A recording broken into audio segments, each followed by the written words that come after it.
Dans les terres fertiles du royaume de Ndongo, en Angola, naît vers 1583 une princesse destinée à entrer dans l'histoire.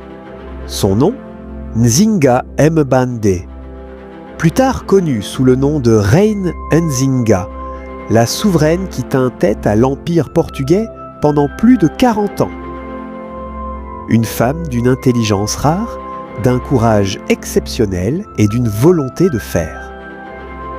Dès son jeune âge, Nzinga est formée à la politique et à l'art de la guerre.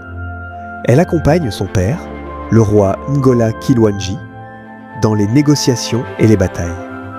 À la mort de son frère, le roi Mbandi, en 1624, elle devient régente puis reine du Ndongo.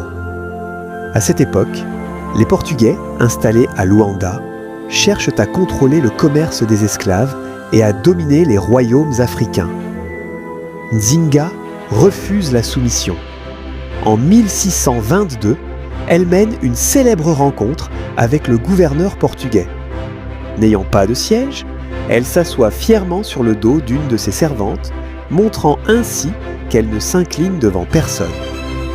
Elle négocie avec habileté, se convertit même au christianisme pour des raisons stratégiques et prend le nom d'Anna de Souza Nzinga. Mais elle ne se laisse jamais dominer. Face à la trahison portugaise et à la menace constante, Nzinga prend les armes. Elle transforme son royaume en une force de résistance.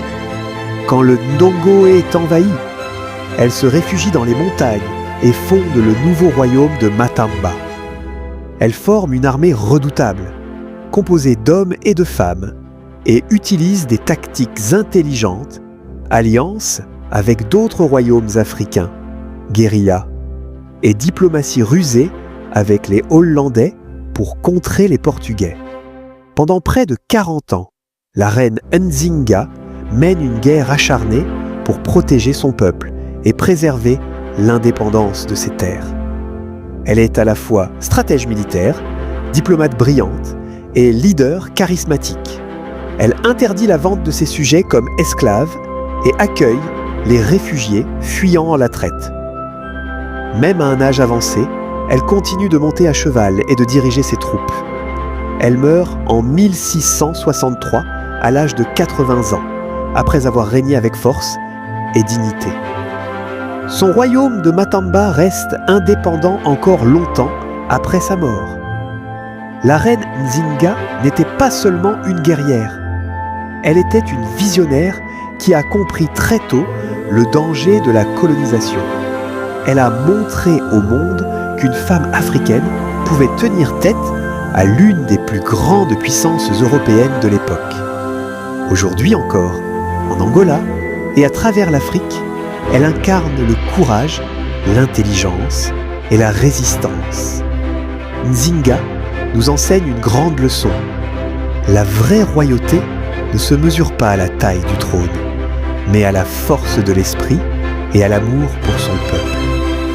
Elle reste la lionne d'Angola, un symbole éternel de fierté et de liberté africaine.